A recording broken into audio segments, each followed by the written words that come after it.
folks. Exciting episode of Cover Decoder. Once again, on the left part of my screen, I've got Brenginer. On the right part of my screen, I got the tape finder. I am here. In the little tiny corner, it's me, your man Inks. It's a special episode. It's so special. It's so special. I can't even get to what I'm trying to say, but we are here to uncork the bottle of deception to reveal the delicious brew of truth within. There it is. Today we bring to you Dungeon Synth. Yeah, You've heard us say it. Yes. We've said it many times. We've been just caressing the lip of the cover anus for a while, just afraid to take the full plunge. But That's you know, right. we just decided it's time to just slap the skin on the banana and just do it. It's time to huff that dungeony vapor. Yeah, That's right. it is. It's time to smell the dungeon smells. It's time for the mist to waft into thine nostrils. How's everybody doing? In all its decrepit glory. Things are swell. I was sick this last week. Turns out we were worried. Not with the vid. We were Not worried. with the vid. You know, I got the test. They stuck the little thing up my nose hole. Did you go to the Right up hot. there. right Yeah, I up went the up. nose? I was worried now because my breathing was all messed up. Couldn't get a full breath and all that kind of stuff. I'm like, ah, crap. Well, I'm not going to end up going back to work for ages if I don't get this test taken. So I went and I got the test. And it goes right up your nose hole. Oh. Stay home. And Do they lube that shit up before they plug you? Oh yeah, it's all lubed up. They come back. They got the face shield. They've got the mask. They got the the hand condoms on all up to the elbow. Haven't we done well? And they plunge it. they plunge it right up there. It's not that bad. It's you know how when you're a kid and you jumped in the pool, you didn't plug your nose and the water went right up there. It's just like that for like 10 totally seconds. just like that. They just swab your brain for a minute. Yeah. They swab your brain for a minute. Caress your and then cerebellum. That's right, and then your pineal gland, and you're good to go. You got your penal gland caressed? Your peanut. I got my pineal gland caressed. You know, it's kind of funny, real quick, talking about the Covey. The tape mistress was telling me the other day about she read some article about hand washing, like a hand washing guide, and about how there are now different methods that are more like different ways you can wash your hands to get the germs off. And I was sitting there listening to her, and at the end I was just like, shit, in 2021, hand washing is going to be a new Olympic game. Oh, yeah. Oh, it is. Yeah, hi, Rudd Lipton here, and you know, Paul is really getting in there. Moyle, he's caressing. You see how he's caressing the middle finger and just gently moving down the inner crease. He's not missing a single. He's dived under the fingernail. He's dived under the fingernail. It's good sense. It's true. Oh man, that maneuver around the pinky. Oh. Yeah. Oh no, he's got caught on the cuticle. You hate to see that. You really hate to see that. He's getting an 8.5 for that one, folks. It was 8.5 for that one. Yeah. They had so much promise. There's always 4 years from now. It's funny because that's weird because then you're gonna have people like discriminating against each other because it's like, oh, look at Janice. She's a top washer. She's a top washer. She washes the top first, like a praying mantis. She started at the back of the palm and then moved to the front. Why would anyone do that? It's thumb, finger, thumb. She's not getting points for that, Rudd. No. Oh. I hate to see it. It's kind of become a weird like hobby almost, where people are like getting their special masks and their gloves and their hand washing. For sure. I'm gonna tell you, I love a good mask now. They're researching. They're so bad. They're researching sanitizers. It's just like weird. Yeah, totally. With all the different funky. Yeah, you know, it's funny. In our essential jobs that we work, my job in particular is to receive things, and I've seen companies. I've seen sanitizers from companies that would not be around if it wasn't for COVID. They are praying to the. Well, it's actually the virus is called SARS-2. They are praying to SARS-2 God to keep. That sounds like a science fiction movie. SARS-2. Yeah, the cult of SARS. Yeah, the cult of SARS. Well, speaking of varieties of lotions and sanitizers, there are a variety, a plethora of amazing bands in the genre we are about to unhinge the latch of the dungeon and crawl into with some Dungeon Synth. You know, it's funny that you mention variety because humans have this basic instinct, it seems, to take everything they can and divide it into its own little subcategory. Oh, they love it. Niche.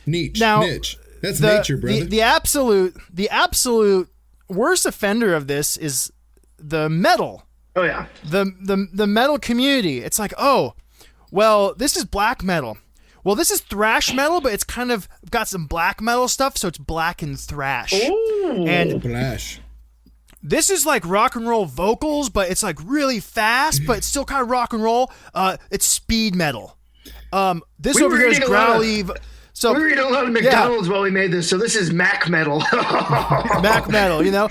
And so any way they can, people just sort of divide it up into their own little subcategories. And Dungeon Synth, in its own way, is an offshoot of metal. Really? It came out of metal. Inks, when I reveal to you I'm so how excited. It came about, I'm so you're excited. You're gonna lose your mind. Yep. I'm ready. It'll be like Inks, ladies and getting gentlemen. birthed out of that elephant vagina from a few episodes Yeah, again, from and you'll be a new. Yeah, I'm ready You'll to be a learn new. about the metal ecosystem. Yeah, and if folks, Metal coexisting if you want to know with the thrash metal. If you want to go way back, if you go and check out our controversy episode, this may or may not tie in a little bit. Just throw it out there. So let's talk about synthesizers. All right. I'm not going to go into the history of the synthesizer. They've been around forever. You can find old Moog records from the 60s, late 60s, early 70s. Dick Hyman. Dick Hyman. Real guy. Real guy. Back when synthesizers were kind of coming out, they were, pretty big in the 70s, very big in the 80s. 80s pop was just soaked in synthesizers. Oh, yeah. The music we're talking about today, Dungeon Synth, has its roots in synth bands of the late 70s, mid to late 70s and 80s, bands like Tangerine Dream, Vangelis.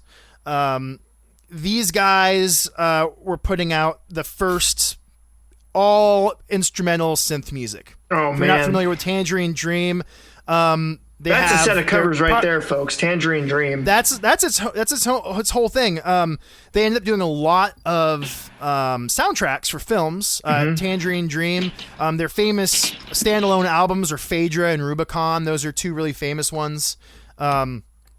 They did soundtracks for Legend, the great Ridley Scott film. Get some Tom Cruise in your Dungeon Synth. Which just a little side note there. There's a lot of contention over that because originally Legend had this beautiful orchestrated soundtrack. No. With an orchestra and everything, and it got replaced by the studio with this Tangerine Dream soundtrack. You know what? For once, I'm going to give the studio credit and be like, good move. Yeah, because it honestly, definitely fits the movie. Like the movie, it could easily be that, like, dancing in the meadows in the field, but that I think that synthiness makes the air turn a little bit pinker. Things it gives get a it bit more serious. It makes Tom Cruise's teeth just a little bit straighter in the movie. Yeah. By the end of the movie, he's got straight teeth.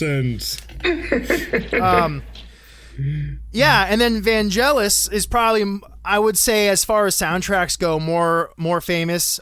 He did the Chariots of Fire soundtrack. Dun dun dun dun dun Yeah,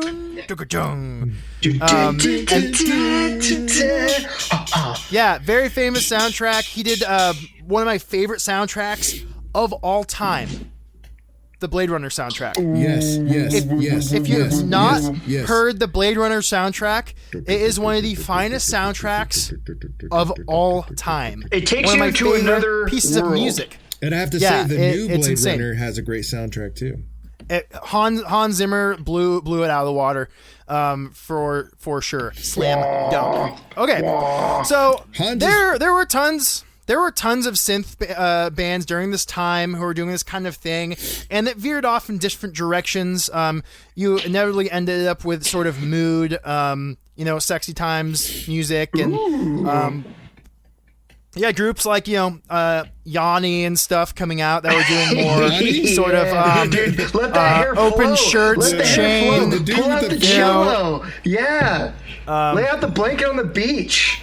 Yeah, that kind of stuff, that mood music. And then you had guys like Jim Kirkwood. When you do the Dungeon Synth, you do Jim Kirkwood. You do the Dungeon Synth, you do Jim Kirkwood. Jim Kirkwood is this mysterious dude. There's not much information about him.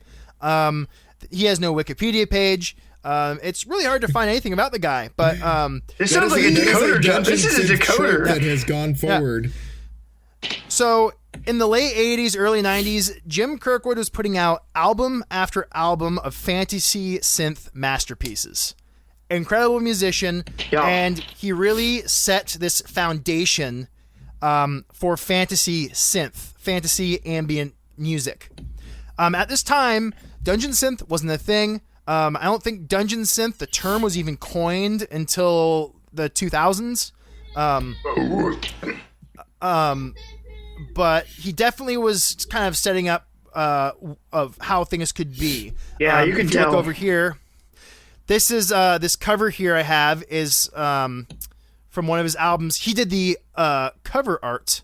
Oh, it looks cool. He did the cover art? He did the art for this? Yep, he did. Dude, he's a nerd. Jim Kirkwood, you're a nerd. This looks so much like the old cover art done for Final Fantasy. Do you know why that looks like the way it does?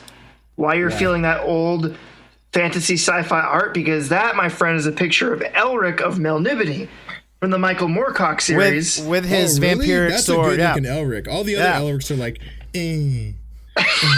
So this is from his 1991 album Master of Dragons. Inks. You have to listen to this guy's work. Okay. Yeah.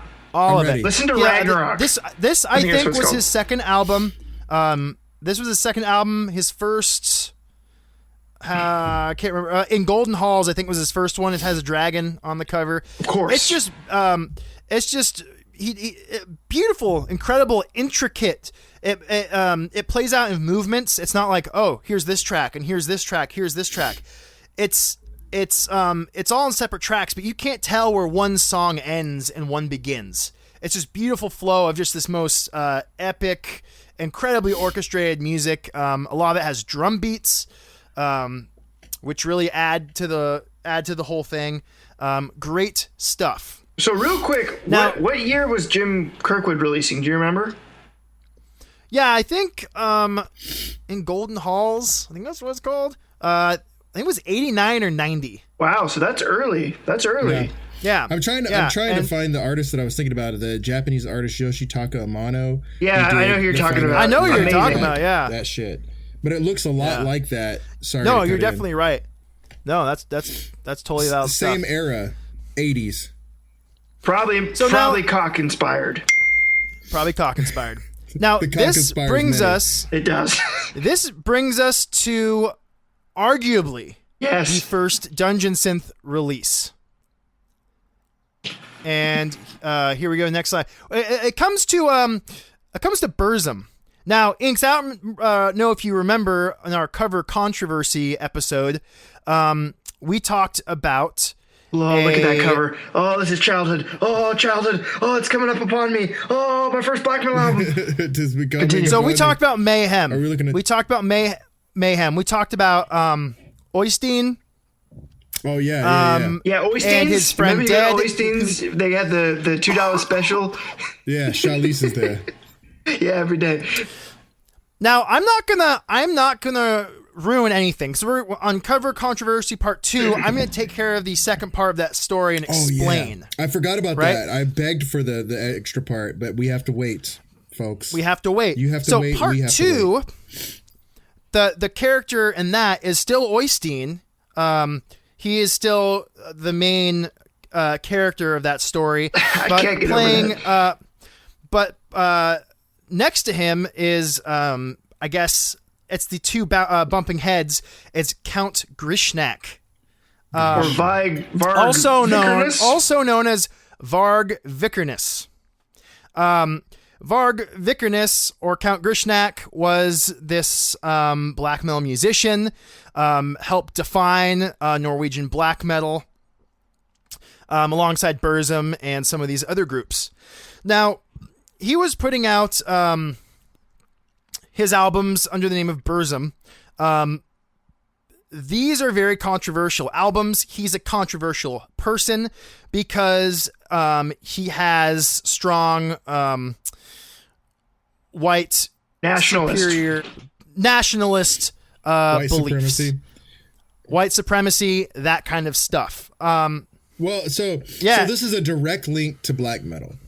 Yes. You weren't joking when This you right said here. metal and Dungeon Synth are related. I was like, Dungeon Synth seems to me like instead of a guitar, the metal guy picked up a synthesizer. But no, this is a direct link to the origins of black metal. This is when it changed. This is when it changed from being like synth music to becoming this kind of subgenre of metal. Now let's talk about these covers real quick. So the first one is from his third album. Sorry, it's in Norwegian, so I'll try to pronounce it right. It's Hvis Leiset tar oss, I believe. Visit the Leiset. Yeah, and it's still very much a black. It's still very much a black metal album, right? Amazing cover artwork.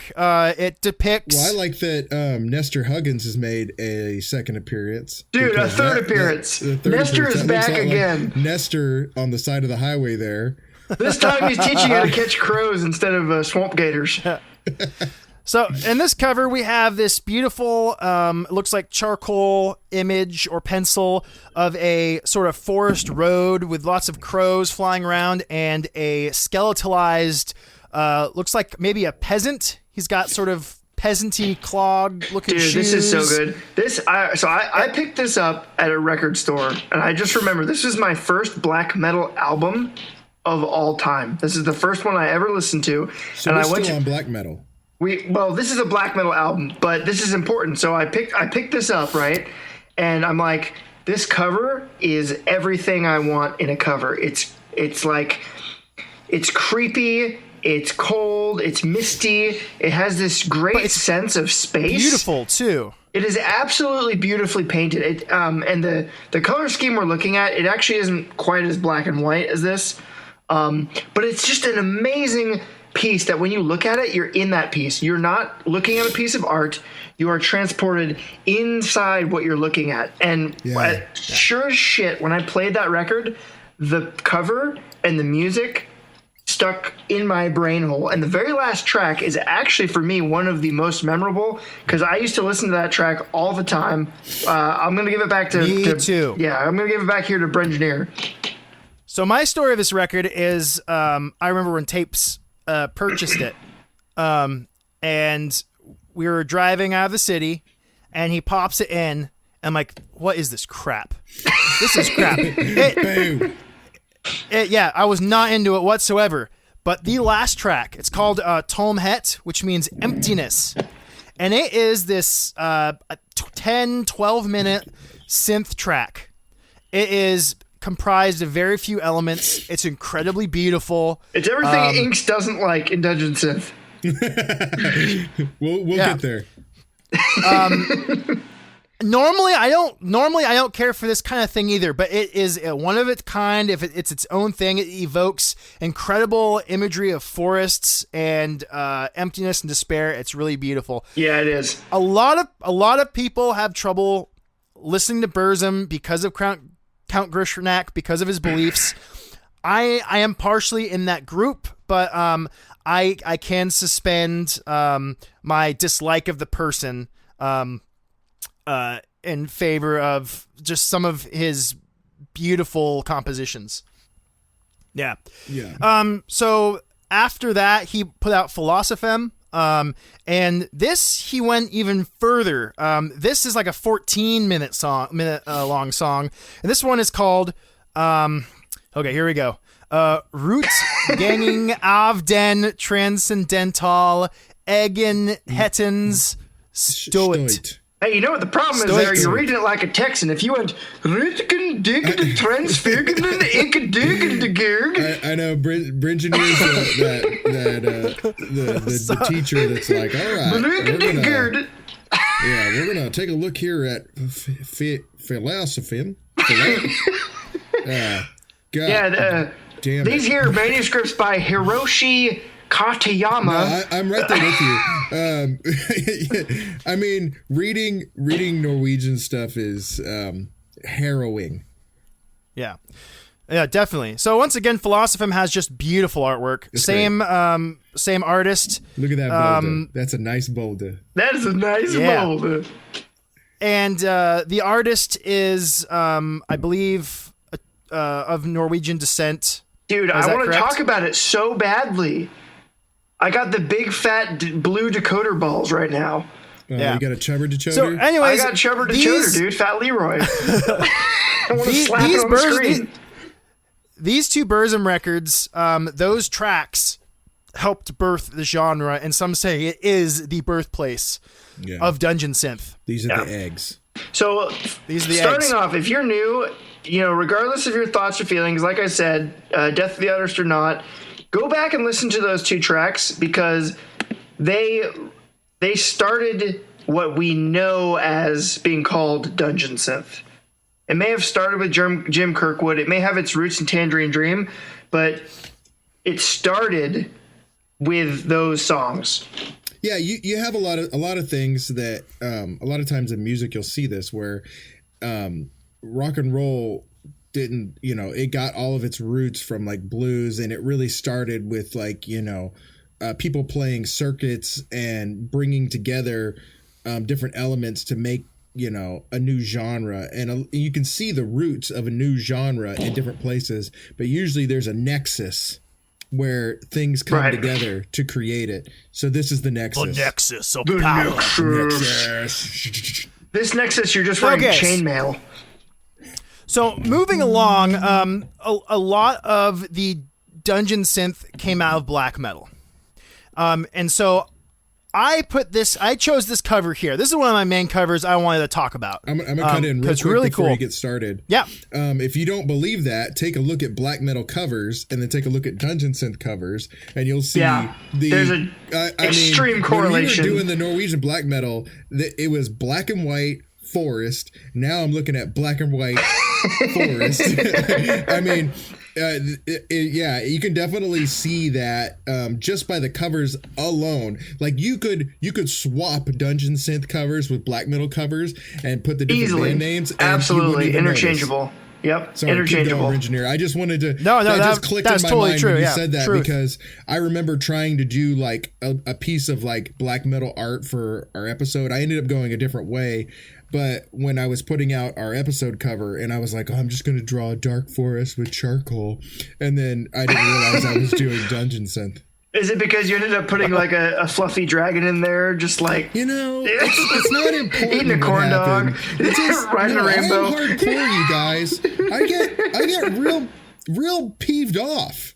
I get really upset sometimes. I have dark emotions. Sometimes I just want to tell people how I feel. But I don't. I bury it deep inside, like them porno magazines Uncle Jerry gave me, and I didn't want my parents to find it. All right, moving on. Sorry, I had to cut you off for a minute there, but yeah, look at metal covers, look at Dungeon Synth covers. They brothers. Yeah.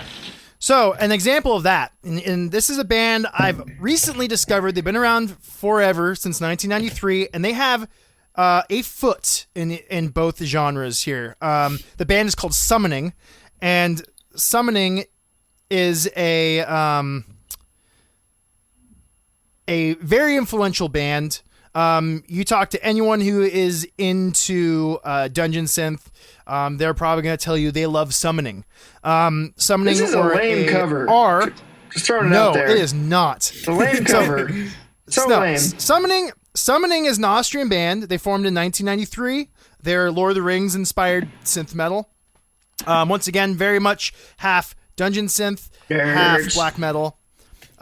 This cover here is from the album Dal Guldur, which came out in 1996. An album I'm very much a fan of. And while Tapes hates this cover, I absolutely love this cover. Dude, look at this crappy dragon in green with this stupid islands. Oh, I love it. What is it? Is King Arthur just hanging out on that island, just waiting to get old, and this dragon is just like sitting there? And they're just like looking through the mirror of time. You know what? So this is a actually the image. It's a composite of two things. It is. The photograph in the center is a castle, Castle Lichtenfels, in Austria. Yeah. And the outside image is actually a painting by a very famous artist who did Lord of the Rings art named Roger Garland. Yeah. And if you come down below, you can see the original painting. All right. Next slide of how it originally looked. And so as you can see, the dragon now frames what looks like Mordor. So let me ask you a question. Why did they pull out the amazing Heroes of Might and Magic 3 cover art and replace it with this shitty picture of an island? Well, see, here's where I disagree with you. Here's where I disagree with you. What I love about the other image is it evokes a really cool atmosphere. Which one? Works with the music. Summoning. They've darkened the image. It just has a sense of foreboding. Instead of they could have easily just taken that picture of the castle and just threw it on there with the Summoning logo. It would have looked lazy and whatnot. I don't know. Somehow the combination of the painting and the misty photo within just really evokes this cool atmosphere. And I for some reason, it really struck me.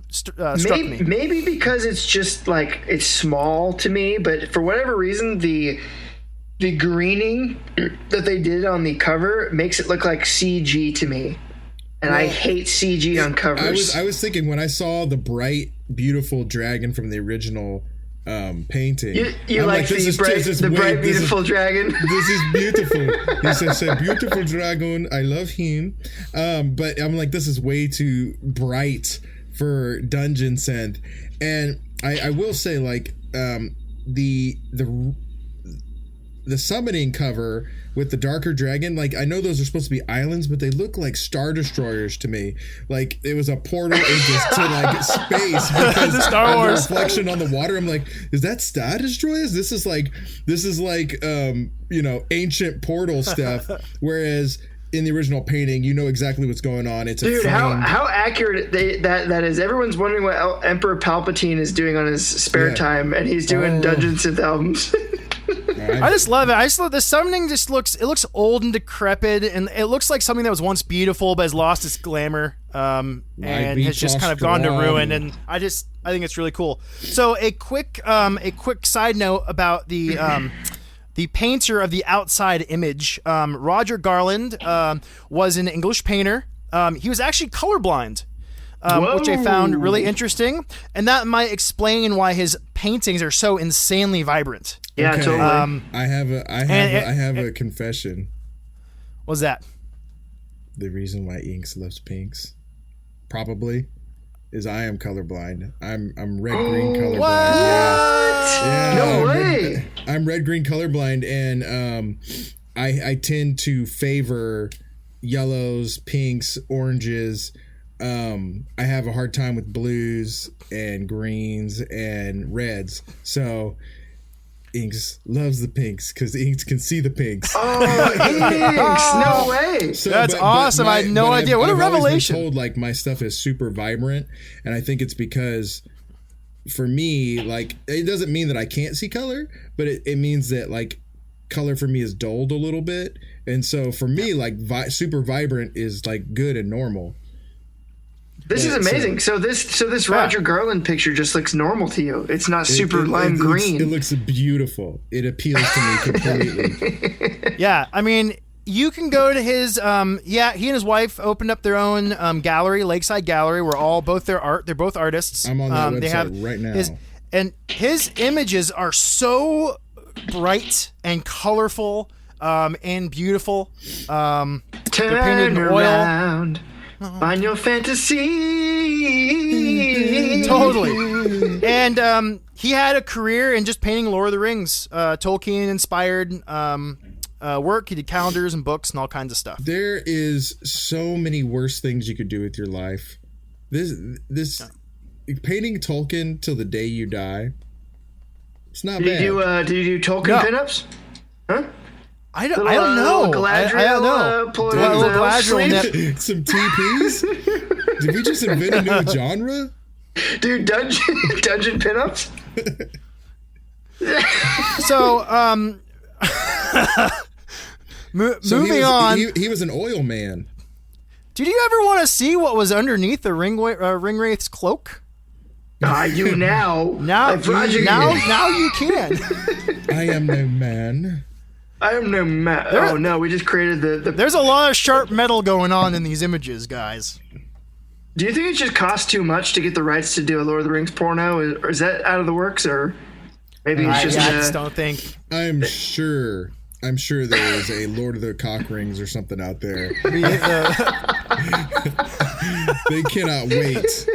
Whatever you can think of, it's been done.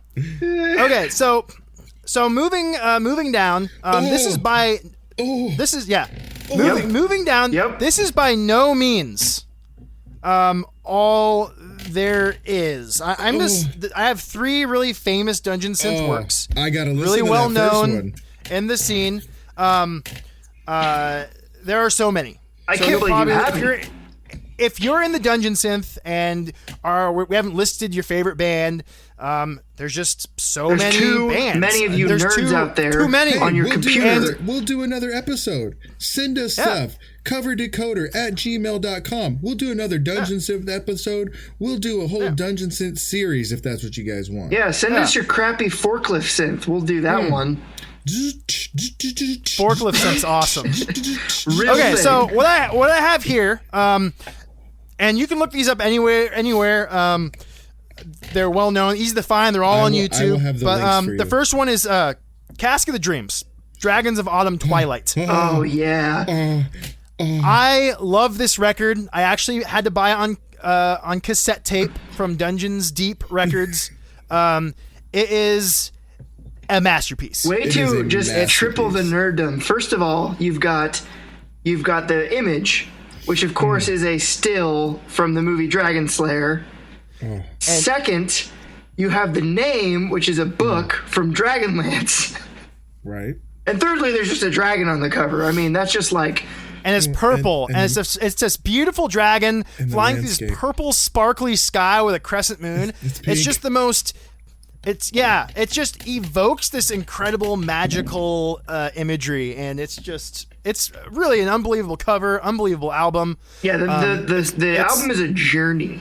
You're going to that mountain, and you're standing underneath that dragon as it flies over you, and you smell its hot, husky scales. Indeed. The next is Secret Stairways, Enchantment of the Ring. I never heard this one. Yeah, it's forlorn. Both these. I have Secret Stairways, Enchantment of the Ring, and Depressive Silence. Which that Depressive Silence, for whatever reason, it's kind of the same as with the Summoning cover. Is just so. It looks like it's a photocopied image, maybe. Possibly. Yeah, it looks horrible. It looks like it's been through the photocopier a couple times, but it really evokes the mood of the music inside. I was going to say, if it's a photocopied image, erosion is totally acceptable.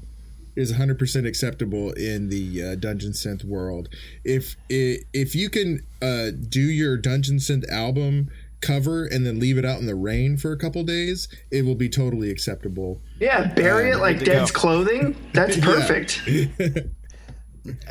Yes. Now, I have more, but I'm at a good spot where I've given a good cross-section kind of the Dungeon Synth scene.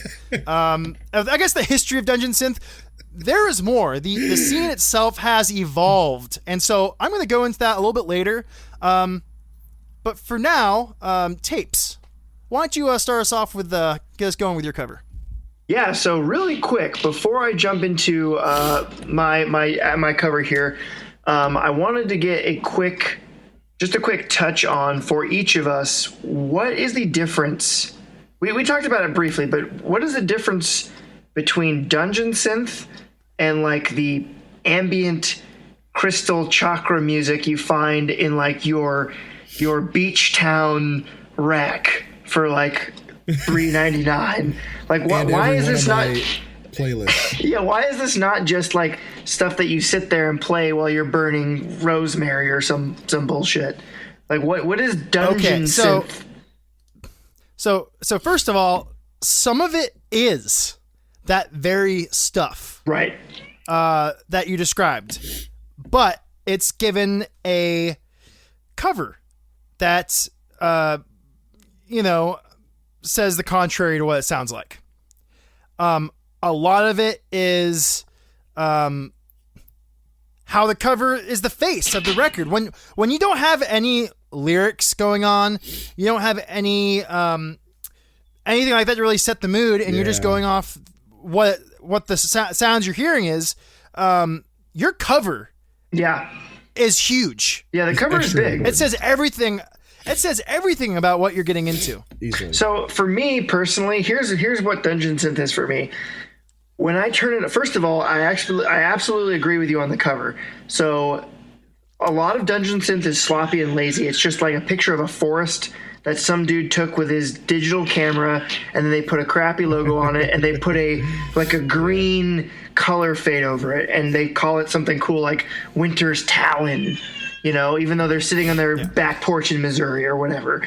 And that's not to say the music isn't good. Exactly. Very true. There are a lot of low effort. There's a lot of low effort Dungeon Synth covers and other covers in bands, and the music can be great. But having a good cover is definitely one step forward to it's better huge. For me, it's received. huge because here's the thing about Dungeon Synth. This is what Dungeon Synth is for me.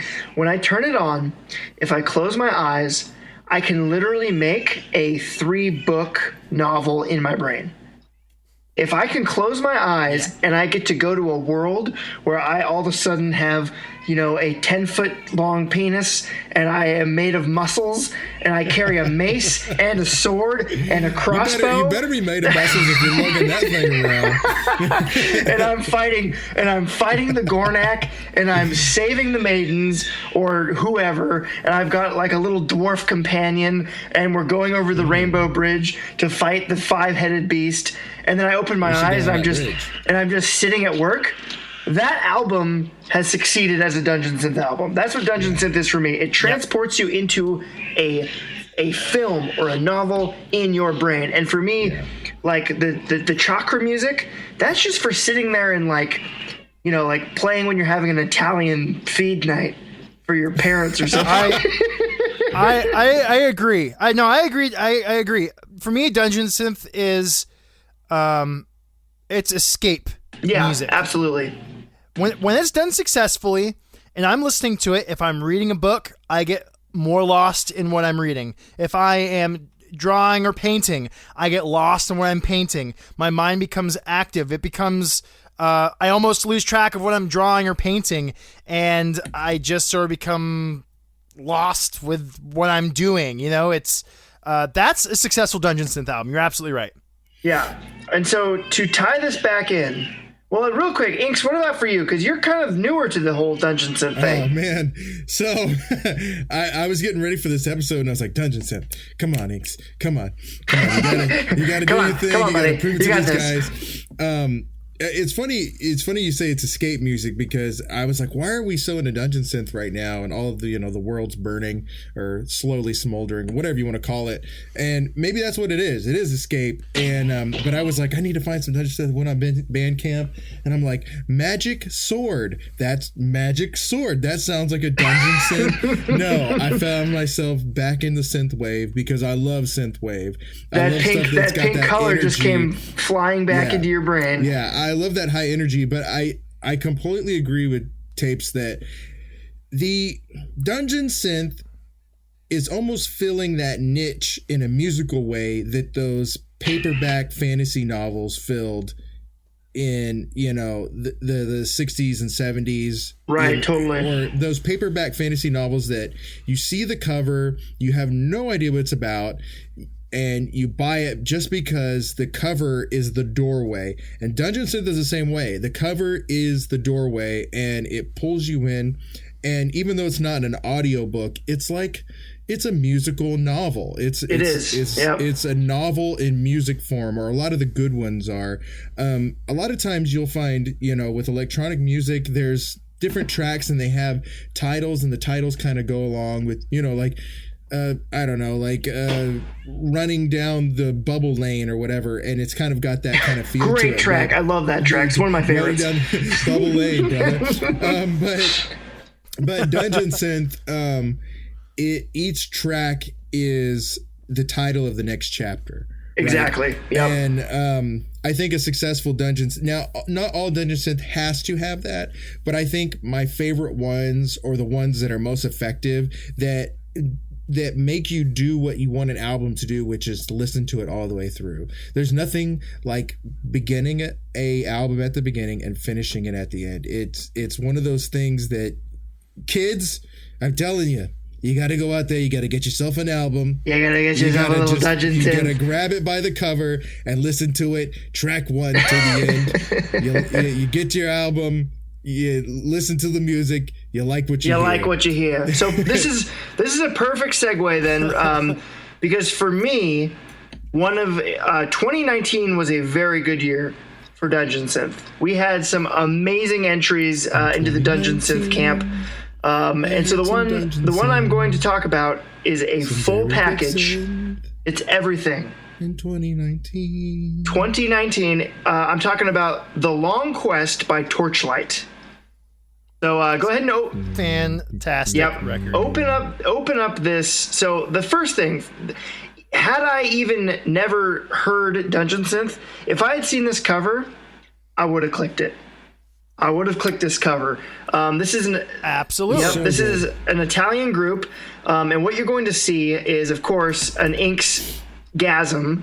It's this pink, purple sunrise. It has this amazing logo of like a shield. It could almost be a family crest with a tower. I am not going to lie to you. I've never liked that logo. I love it. I think it's great. Yeah. Well, and that is a Dungeon Synth logo, in that it's very elaborate. It is. Even if they had just dropped the shield shape. Yeah. I would have liked it better, but the fact that like it's the in shield. this real, like, drop shadow, I don't know. It keeps it. To me, it keeps it in the medieval theme. It feels like, hey, this is this guy's family crest. This is this quest that they're going on. This is the hunt. And if you look down, when it says The Long Quest, you see this amazing looming stag with these big old antlers just looking at you. Oh, he's got stuff in his antlers. It's all stuck in there. First of all, the album is called The Long Quest. That is the best name for a Dungeon Synth album ever. It evokes everything you want. It is The Long Quest. You know you're going out, you're going on a journey, and when you come back, you will not be the same. And when you listen to this start to finish, the cover sucks you in, you're going to be there. So let me give you a little background, because here's the cool thing, and this is going to bring up another little piece of, I feel like I keep finding these things to bring up, but another piece of art history, which is Free Domain. Which I don't think we've touched on yet. Dungeon Synth musicians love. Oh, they're always scouring the free domain. And yes, this Italian gentleman, whoever he is, he found an awesome one. So the artist of this, his name is Eugene Kruger. He was born December 26th, 1832 in Altona. Yeah, that is a long time ago. So he died in July 8th of 1876 in Duistenberg. Duistenberg, yeah. Yeah. Now, where is Duistenberg? I have no idea. It's some podunk town. It's some podunk town in the middle of Germany somewhere. But yeah, I can see that this is a Duistenbergian. This is a Duistenbergian. Yeah, the Duistenbergian spiel is on the cover. It does have that German painting look where it looks like it's up from black, or that Dutch painting where you start with a black canvas, or you start up from black. And is that a Dutch? Is that a Dutch thing there? Starting it from black and then going up. So you think Germany, Netherlands, they're all very dark. They all like doing horrible things. Yeah, the Netherlands. Dude, I love the Netherlands. the Netherlands. That whole area up there. A lot of times they would start up from black, which I like to do, especially if I'm trying to create this kind of a mood. I do that a lot, actually, with my own work. This gentleman, he was a German lithographer, landscapist, and animal painter. This is probably done in. I'm not a huge art critic, but done in the realism style, which I found was actually pretty big in 1850. And this is curious. It was a pull away from Romanticism, and if you didn't know, because I didn't know, the 1850s was actually a pretty turbulent set of years. You had the Crimean War going, a lot of colonization towards the Far East, which started the Second Opium War. So there was a lot of kind of harshness going on in the world, and that kind of, I think, helped pull people away from kind of the romantic style of painting into a more like, this is stock, this is real, this is where we are, this is our time. One of the things that is done well on this and was kind of like a measure of greatness in the time, you have people like Goya at the time, where they're really paying attention to light. So it's photorealistic, but everything is illuminated in a way that it's almost taken like it's magical. It has this magical glow to it that you could not get from a photo, you couldn't get from your eyes. And in that era and in that part of the world, you would see a lot of the the rock star painters are really playing around with illuminating the landscape in a way that really makes it come alive. And I think he's been really successful here. Wait, so if now, you guys, I will say one thing. I will say one thing about this painting. It's clearly done in oil. Have you both scrolled down to the original painting? Yes. Wonderful. Yes, yeah. It's wonderful. So here's something. Acrylics. I am a diehard acrylic painter. I'm a fan. I will not go to oils. Oils it's fiddly. It's expensive. But with acrylics, you cannot get this aspect with acrylics. No. The way the blending, the glow. I mean, you can get pretty close. I've seen some artists, but I don't know. There's something very specific with oils. So has this very specific look. That's great. So it's awesome that you bring that up, because here's the thing. I didn't think I was going to find out who did this piece of art. Because, I mean, sometimes with these Dungeon Synth albums, it's just whoever. When I found the original, I was actually blown away. I think this is an incredibly amazing piece. Just the way the lighting plays on the trees and the moon, the way there's just a little bit of reflection in there. And like Brenginer said, this is so juicy. His pieces are, when you put a piece of Hubba Bubba in your mouth and you're chewing it and there's too much saliva in your mouth. You mean those 5 bites you get before the flavor disappears? Yeah. But this is incredible. So guys, this is from the 1850s. This is so long ago. And this to me, even the original piece to me brings more to my imagination than actually the piece from the actual album here, because it's the album is kind of fuzzy, whereas the original piece is very clear and just very, like I said, it's moist. It just looks like a drippy forest.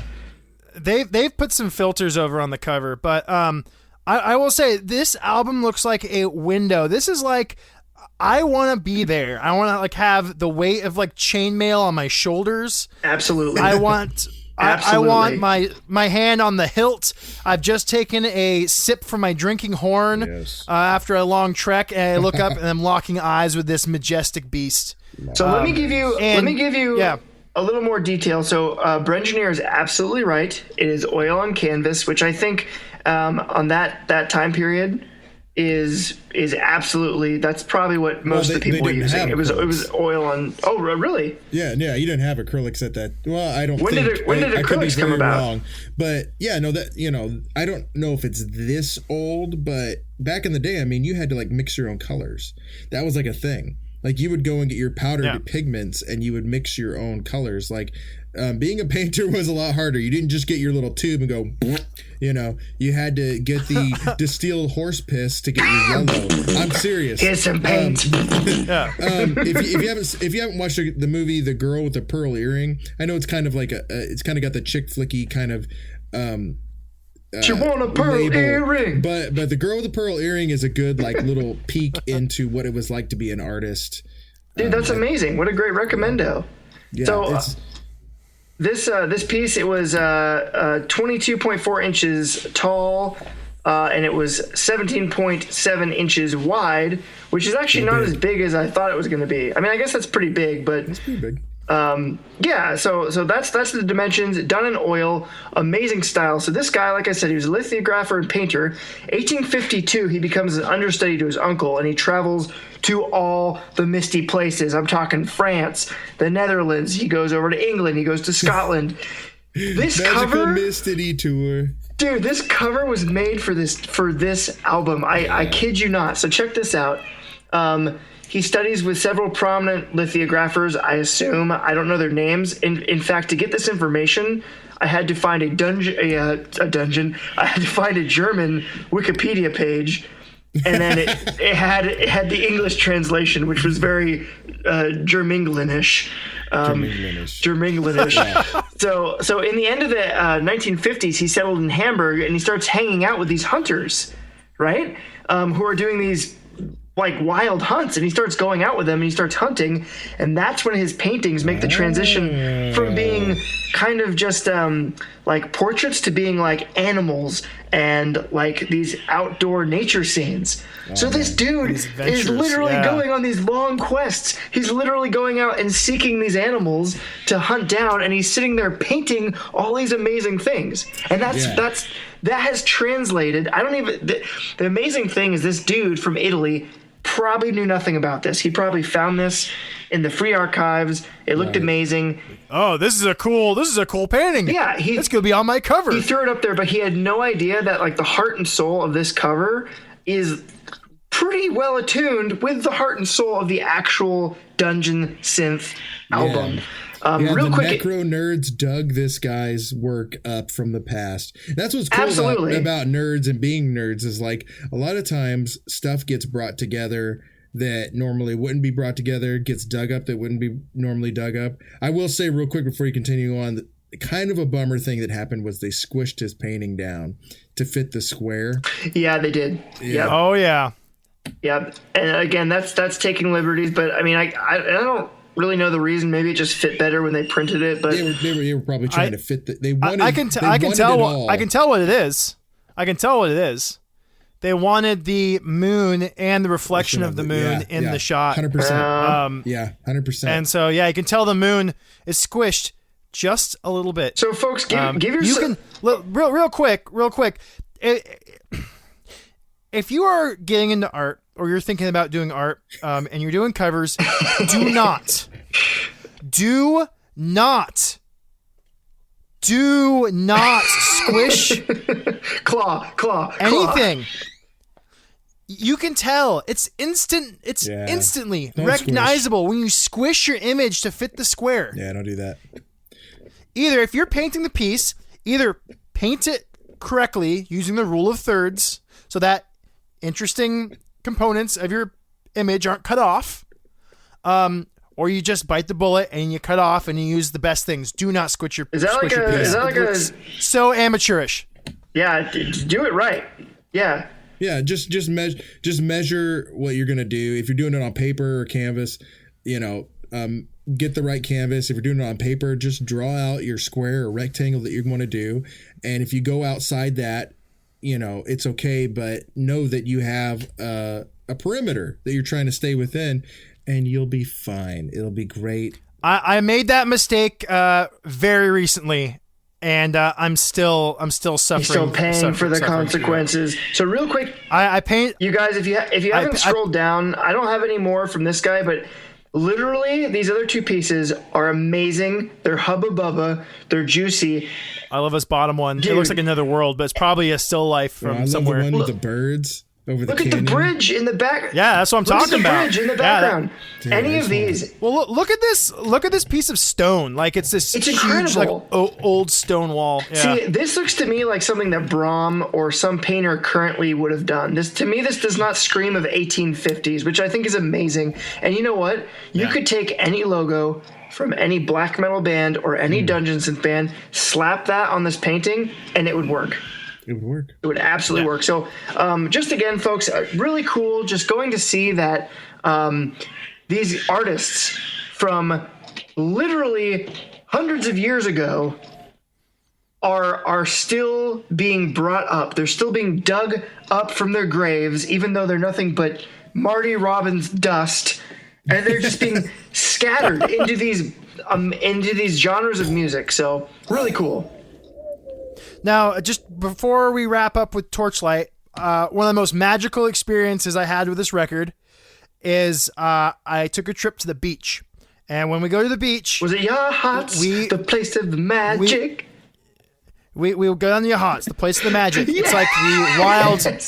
It's the wild country of the coast. Episode 4, folks. Episode 4. Brenginer, I'm glad you came back to my bookshop. Yeah. I'm still blind. I had a chance to read those books. I'm still blind. I can't read those. It's this magical, wild country, crazy wind-twisted trees, not a lot of tourism, beautiful beaches, and it's just this amazing place. And so...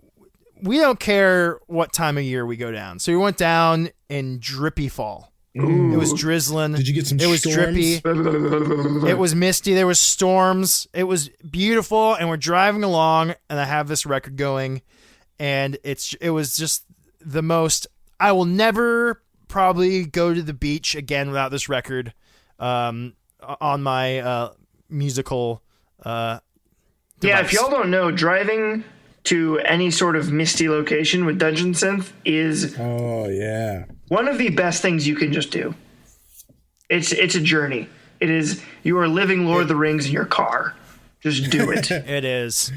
Now Inks. I'm hearing a loud thumping sound, like great weight. I know. Is pummeling the earth. I'm a little sad at this point we're not in the bookhouse because there's a certain button that would be getting pressed here very soon, and a certain song would be coming on. Well, now, okay. What do we got, Inks? What do we got today? Well, so I wanted to do my boys proud, and I was having trouble starting. I actually complained to Tapes this morning. I was like, none of the Dungeon Synth people are on Spotify, and I'm a Spotify kind of person. And now I gotta go listen to it on Bandcamp, and Bandcamp doesn't even have the option to like show related stuff. Well, I was wrong. I was being dead wrongo penis because. On the Bandcamp app, you are a grade A penis, brother. Grade A American, locally sourced Texan style. I was looking on the app for Bandcamp, and it's not on the app. But if you go to Bandcamp, which is where you're going to find all kinds of Dungeon Synth, at the bottom, after you pick an artist, there is an option where they give you related stuff, or hey, you like this album, you might like these albums. And so I began with Dino Synth, Diplodocus, slow and heavy. Dude, this blew, and the Brenginer will know just how big this exploded when it came out. this blew up. Yeah. Now, if you want to get into the Dungeon Synth, there's only one place you need to go. And it's interesting that it's like all the eggs are in one basket, basically, and that's on YouTube. That's the Dungeon Synth Archives. Synth Archives, yep. It is a fantastic place. Hundreds of videos on there. I think it's all done by one guy. He does it for free. There are no commercials or anything, any of those YouTube commercials or whatever. He does it solely because he wants to just get these albums out there. Yeah, plus grandma's paying the rent, so why not? Yeah, right. And so, yeah, this came out, and it exploded. Yeah, this is put out by, I think, Dungeon Deep Records, which has a lot of great Dungeon Synth. Dude, look at the cover. And the cover, I went looking for the artist of this cover. I couldn't find him. I think it is probably a public domain. These are classic stand-up dinosaurs. These are not feathered. They're not bent over. These are 5-year-old Inks dinosaurs that are still completely covered. These are what kind of dinosaurs do we? What kind of dinosaurs do we have on the cover here? Is it a Triceratops? This is pre-Jurassic Park dinosaurs. Yeah, this is pre-Jurassic Park dinosaurs. This is like 100%. 80s textbook dinosaurs. Yeah, these are like turkeys with monster heads. No. These are my beautiful naked scaly boys. Dude, and that T-Rex has a dad bod. Dude, he's got the straight Gutosaurus Rex. He's got the gut. You can feel the weight of these dinosaurs, and the album fits. And I want to say something about the name Diplodocus. Diplodocus is to record the longest dinosaur. It may have changed by now, but the longest dinosaur from head to tail. Not the biggest, but the longest sauropod dinosaur. In a time when dinosaurs run the earth. And so, I don't know how he picked that name, but and this is Diplodocus, I believe, is a Finnish artist. Help me out on this one. No, Diplodocus is by Texas. A guy named Andrew, and he's from Ohio. Nice, nailed it. Nice. The Finland of America. He actually runs Dungeons Deep Records. Oh, he does. What? Yeah, Oh. and he it turns out is behind another project known as Grandma's Cottage. Oh no! Which also exploded, and that is a subgenre of Dungeon Synth now called Comfy Synth. Oh my god! We folks, need to get this guy on. The Brenginer here may or may not be a little bit involved in the scene, just a little bit. We won't spill the oats, but he knows. There will people. be more Dungeon Synth episodes. I've done some album covers, for a few artists. But I'll get back to this. It's called Slow and Heavy, and the songs are heavy. Yeah. They have weight. They have growling. They start with growling. Do you remember Fantasia? I remembered Fantasia because I used to watch the dinosaur part of Fantasia. That was the best part. A weekly basis. And that Rite of Spring, heavy drums, weight. Again, Dungeon Synth creates a mood. It takes you on a journey, and this one takes you to a place where everything's heavy, and the name is perfect. And what's also cool is the title tracks are titles of dinosaurs that you normally wouldn't hear about, so it makes you want to go look at, like, oh, what is this, what is that? I mean, he even brings in cynodonts, which were pre-dinosaur. So this just tickles the inner nerd in you. This just strokes everything you. Right. This does everything right. He brings up, like I said, dinosaurs that you don't normally hear about. And again, one of the things, one of my gripes about Dungeon Synth, if you want to say, is some of it is not that energetic. It's good wandering music. It does take you on a journey. It creates a space, but I like a little bit more energy, and Slow and Heavy has that energy. Yeah, you're not going to the hemp shop to, are you here to pick up CBD treats for your dog? You're trying to not you're running from flesh-eating monsters. Yeah, that's what we want. And they are lumbering. This album, it's energetic, but it lumbers. It's like dun, dun, done. There's a song on there called Primal Rage, which is just, everyone agrees it is the hit single on this album. Hot, and I'm fresh very happy track. to have secured myself a cassette tape of the Oh, second that's run. so sweet. The first run, his records, most of the stuff he puts on his label sells out in like a day. Yeah, he's got Slow and Heavy, and then there's also a B-side, and then there's also a Tyrannical edition now. And it's got a little bit of a different cover, but the cover is pretty much the same. But I told myself, I said, is this Dungeon Synth, or am I again just caressing the outer lip of Dungeon Synth? Am I not really diving in? And before I go on to the next one, real quick, I have another album up here. It's called Prehistoric Times. I found it because I really... Is this the actual cover? Is this the actual what cover? What is this? This is an actual cover. It's awful. Look at that logo. Are cool.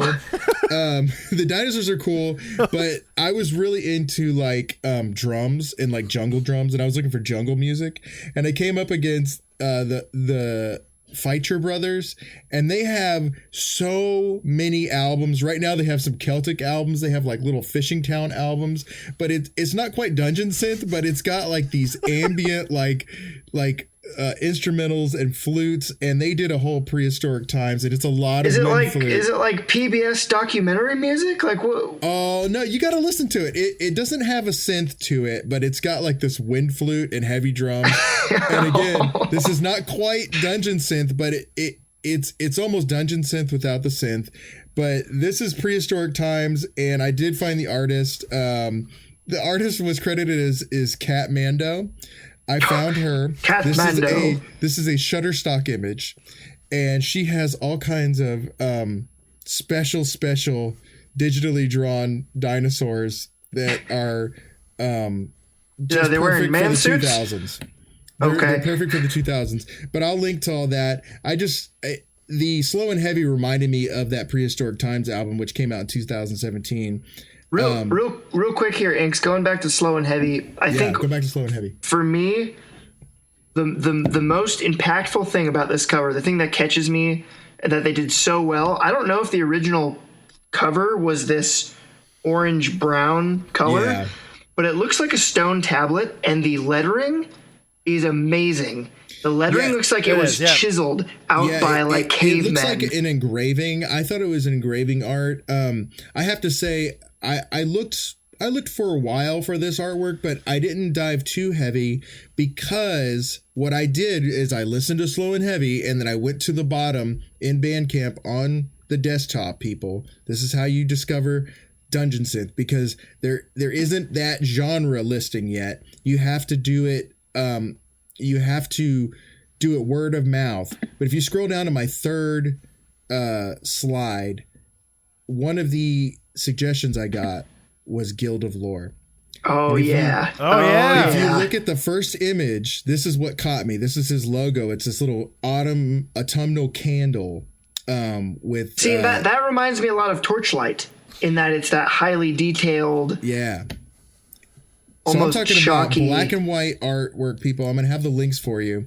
But I brought up two of his albums. I listened to both look of at them. that canvas grain. These are black metal covers right here. That's what this is. These are black metal covers. These are Dungeon Synth covers. They are, but that's the thing. That's where these connections. The high contrast, black and white. Space, depressive silence, wind, all those ice. That's what these covers are. And I want you folks to go listen to Guild of Lore. It's so good. It's so good. I was Inks so actually excited. turned me onto it. I ran to tapes like a proud child with his macaroni drawing, because I was like, I found macaroni something. monsters. And this is Dungeon Synth, folks. It's not Dino Synth. It's not Synthwave. I found some true Dungeon Synth. And Guild of Lore is a fella in California. Ooh. And he takes on the persona of Master Inksmith. And Master Inksmith has opened the guild doors to all seeking transport and knowledge of realms, both magical and mysterious. And he's got, I think, 3 albums on Spotify. If you go to his Bandcamp, there's the 3 main albums and then some EPs. His first album is called Winterstead, and the artwork is fantastic. It's a little village covered in snow. There's a snowy mountain in the background, and of course the huge moon. One of the things that kind of takes it away from me, though, is he's got a lot of black space on the Not right. Not at all. Very effective. The black space is effective. You like that because that's where he's got. I'm okay with it. Yeah, his lettering there is Guild of Lore. It's got his little Winterstead logo, and this is his first album, and he's kind of working things out. But his second album was so good. Winterstead kind of had this like woodsman feel, but his second album is called Stormhaven, and that's the one right there. It is wet. It is sloppy. It is if Schlock didn't have a meaning of corny, it would mean to me wet, because everything is just soaked. Every song begins with rain. It creates that mood. There's rocking of the docks, and I think he learned his lesson with the first cover, because this cover is now just an awesome drawing of this stormy sea town, and it's got this stone archway flanked by skeletal mermaids. I will have the links for you guys, and the artwork is done by the musician, I believe. He didn't really put it out there that he did the artwork, but when you go into Spotify, for whatever reason, these dungeon synthers are very secretive. Yeah, they're very shy. They're shy. Like doing art and not talking about their that's music. Something. But this is something about Dungeon Synth, though. It's a very DIY kind of thing. 100%. People want to do it. I mean, you can make a Dungeon Synth album for no money. Literally, you can take the equipment you have at home, record it to free software. You can get yourself a old public domain painting. Public domain. Throw it into MS Paint. Put a logo on there. Stick it on Bandcamp. And it could be huge. You can do that. Yeah, it could be huge. It could be huge. Yeah, what Brenginer is saying is you can world build for nothing. You can create a world. You can make a mood. You don't need a camera. All you need is free software and some public domain stuff. But you can do it behind an avatar. Yeah. And you create that mystery. I mean, there are Dungeon Synth artists out there. For example, the guy who does, or I assume it's a guy who does Fief. Oh yeah. So good. Has a bunch of other projects. I believe one of them is Sequestered Keep. He does a couple others, and he doesn't do interviews. No one knows his real name. It's amazing. He just and it adds this cloud of mystery around the performers. It's so cool. Once you start synthing, you can't stop.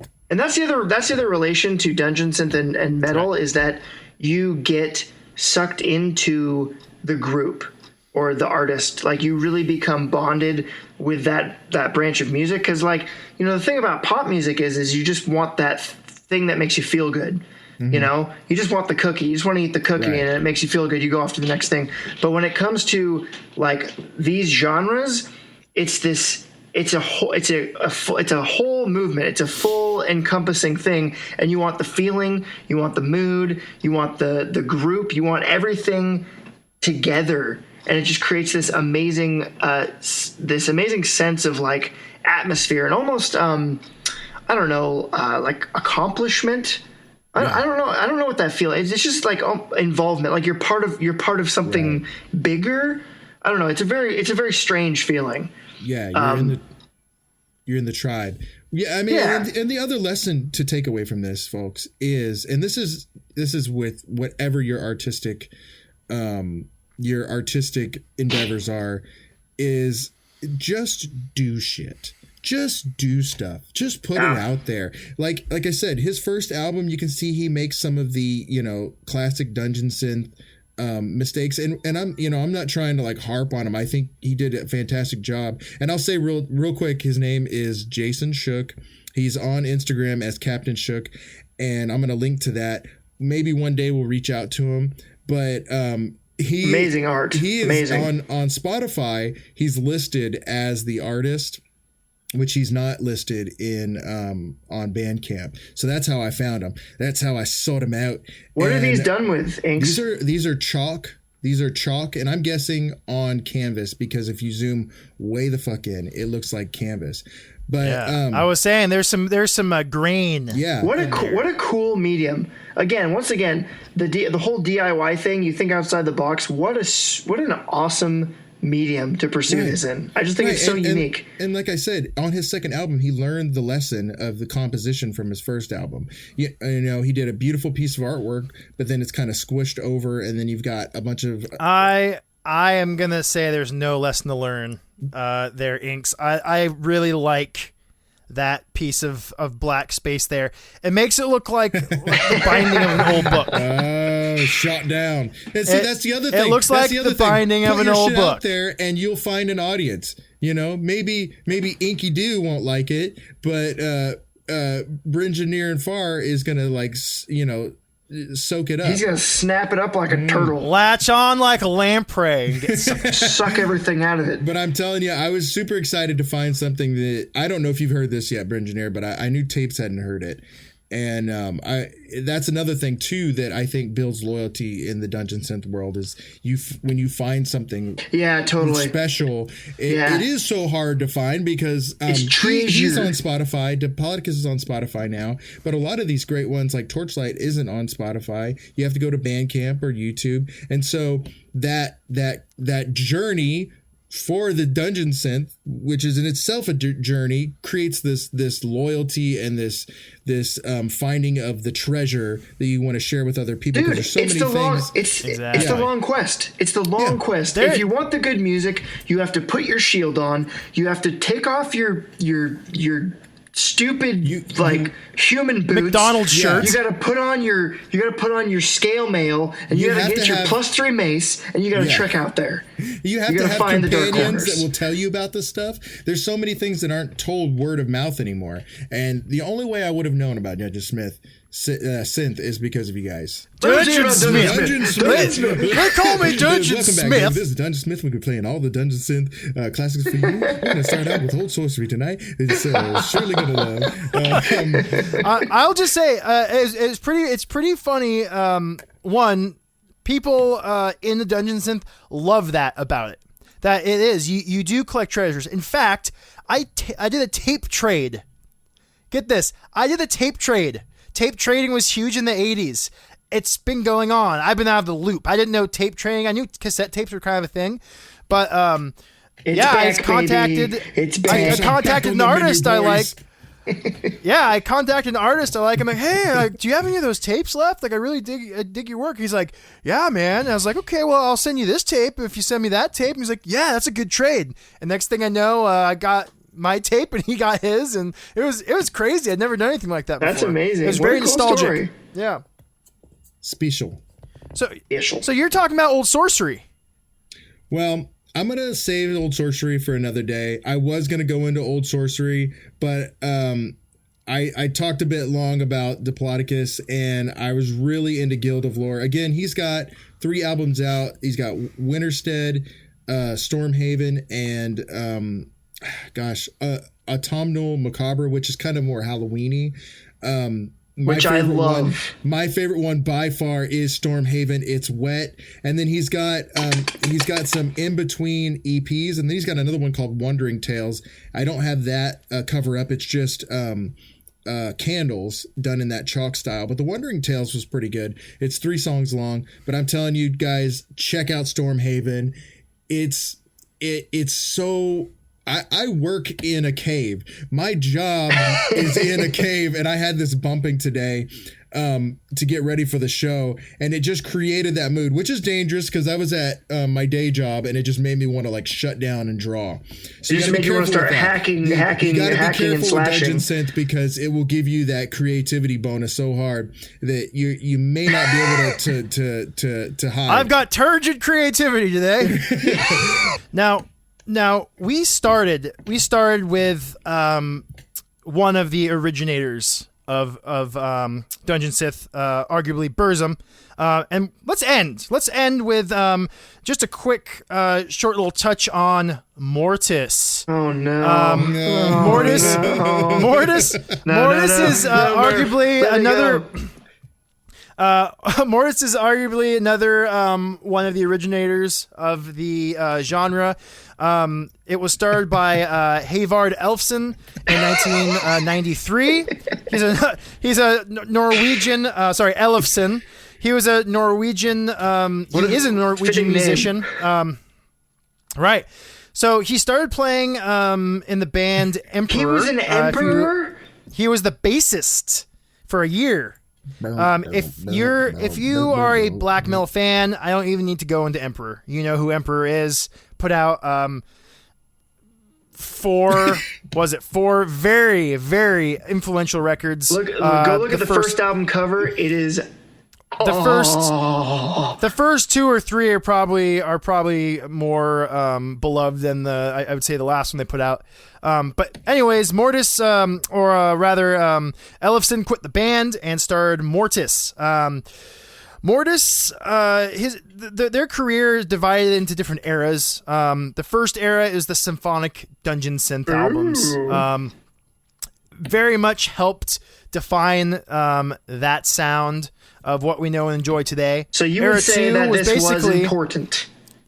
This mattered. Important. Very important. It mattered big time. Mortis is huge in the Dungeon Synth scene. There's probably not a single post. A day goes by where there's not a Mortis post.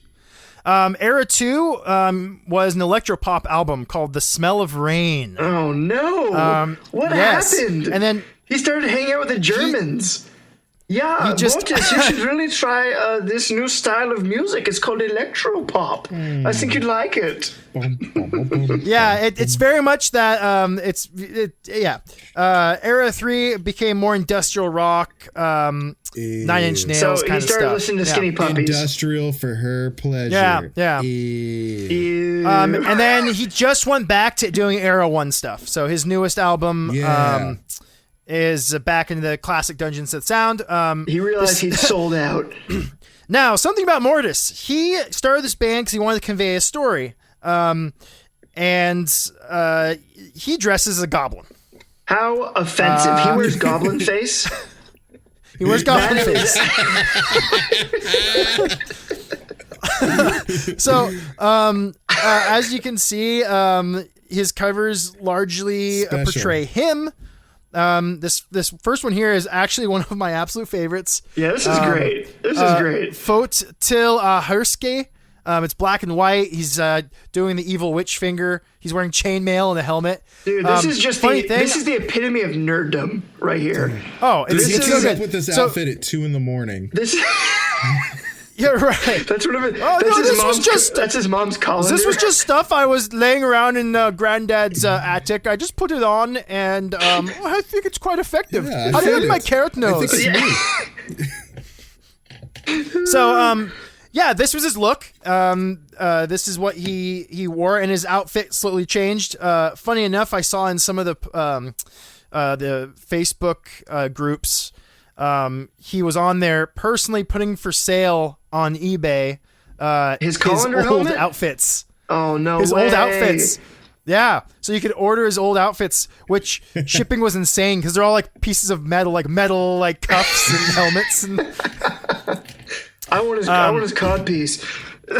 Now, this final Mortis slide here is from the 1999 album Stargates. Now, goodbye, everybody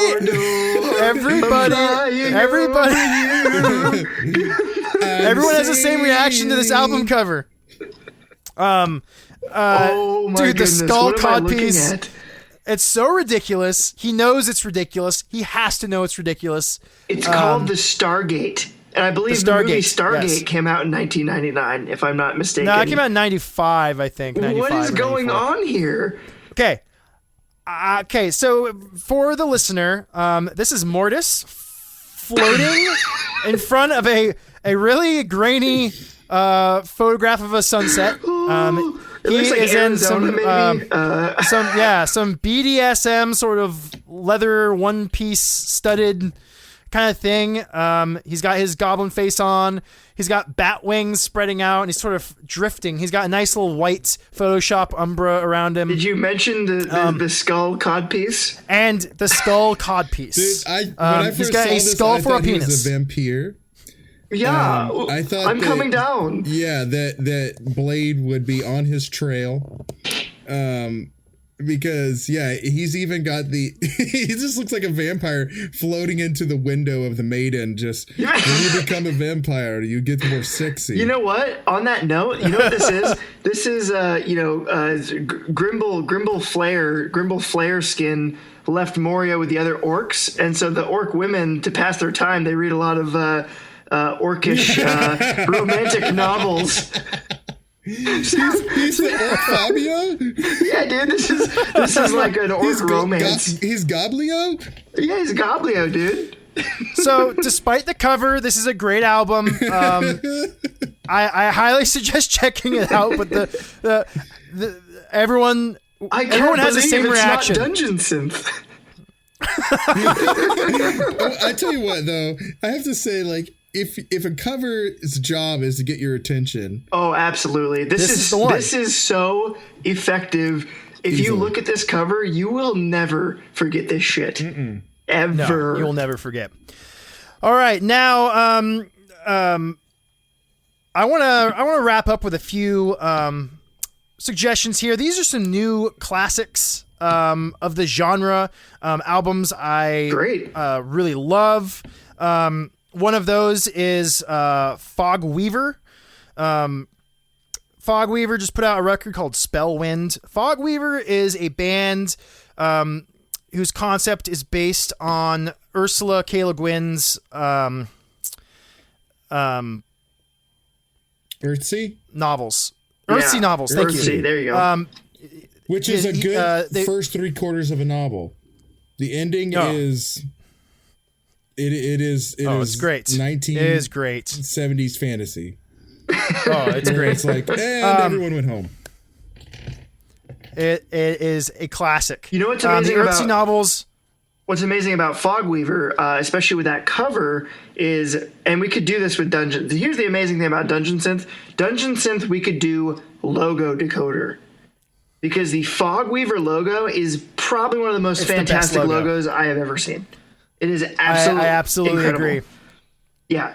The next on the list is Hole Dweller. That's what they used to call me in high school. So Hole Dweller is sort of Hobbit themed. Returns to the Roost is the new record on Dungeons Deep Records. Fantastic stuff. Definitely worth checking out. Also in Dungeons Deep is Paths of the Eternal. Inks. Check this record out. You will love Paths of the Eternal. Search of True Ascendance. Okay. It is amazing and just it's a trek. The cover on that record is insane. We got to do another episode because I'm clicking on all these covers. Yeah. Next we have Encloaked from British Columbia. Such a talented guy behind this record. His name is Jeff Black. He plays like a classically trained pianist. These are so this is precision. This is precision. This is darts. It's neo-classical, baroque, just really beautiful music. Vandalorum, Flagellum Day is one of my favorite Dungeon Synth records of all time. It's all about Genghis Khan. Oh, I'm gonna flagella myself to that later. It's dark. It's dark. It's got some more droney songs on there, but it is a journey itself. Kobold. This is such a great record. Such a great record. All the kobolds are amazing. They're all presented like Dungeons and Dragons manuals. Yep. Oh yeah. So like you open them up, a little module. Yeah. And so this one, the Cave of the Lost Talisman, it's a little chiptune-y. It sounds like it could be like for maybe a video game or whatever, but it's dark. You feel like you're in a dusty old dungeon. It's brilliant stuff. And then lastly is Borg. Oh, this is bad shit. This is one of my favorite recent entries. Now imagine you are a drunk bard. You've walked through a woodcutter's village. Everyone is just drunk and high on some fungus they found, and they decide to grab their instruments and play an impromptu minstrel show. Yeah. There's like kazoos going on. Everything sounds out of tune. It's this joyous, bizarre, dirty. I can't even describe it. It's such a unique record, and it's homeless people having sex and making music at the same time. Yeah, it's beautiful. It's truly the Triumph of the Spring is the name of the record, and it's definitely what it sounds like. So. Amazing. Those are my new classics Brenginer for you all. Picks. All right, I'm gonna have to link to every single one of those somehow.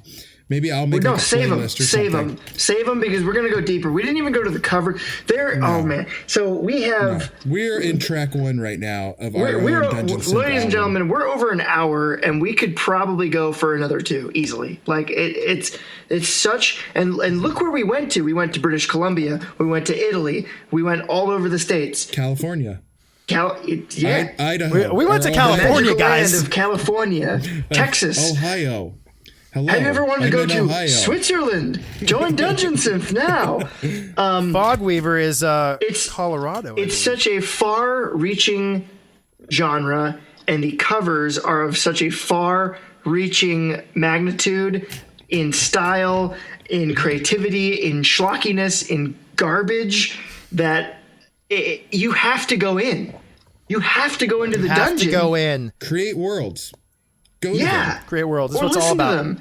I mean, and you know what? The best ones have someone thought, I want to create something. I have an idea in my head, and it's not just a collection of songs. It's a little world that's been created and put out there for you to enjoy and explore. Yeah, go find your pod of dungeon nerds, grab yourself a cassette tape, and just dig in, folks, and find some amazing covers. You will not be disappointed. You will not. As always, it's been a complete pleasure. For one, you need to go to coverdecoder.com so you can get the links. I think that they translate over to Google Play, but they're not on iTunes. They're not on Spotify. You go to our website, you get the links. You like what you see. You can follow along with us and see what we're seeing. That's coverdecoder.com. We're mostly on Insta. We don't really do any of the other. We have the other. Just send us a message on Instagram or send us an email at coverdecoder@gmail.com. That's right. And please, whatever you're listening to this on, please like us. Please follow us. It helps us a lot. Send us a message. If we're wrong, please let us know. We would love to hear from you, and give us some covers. Give us some covers. We haven't, at this point, we haven't heard from anyone. We know you're out there. I see the downloads. You're out there, and you can be a part of this. All 20 of you, get on the email and email us some covers, or tell us what you think of these Brenginer picks. Yeah, here's my challenge. Make a crappy Dungeon Synth album and send it to us so we can listen to it and love it. Get your kazoos out. All right, guys. This has been Cover Decoder Dungeon Synth. Thank you once again. Have a great night. We'll see you next time.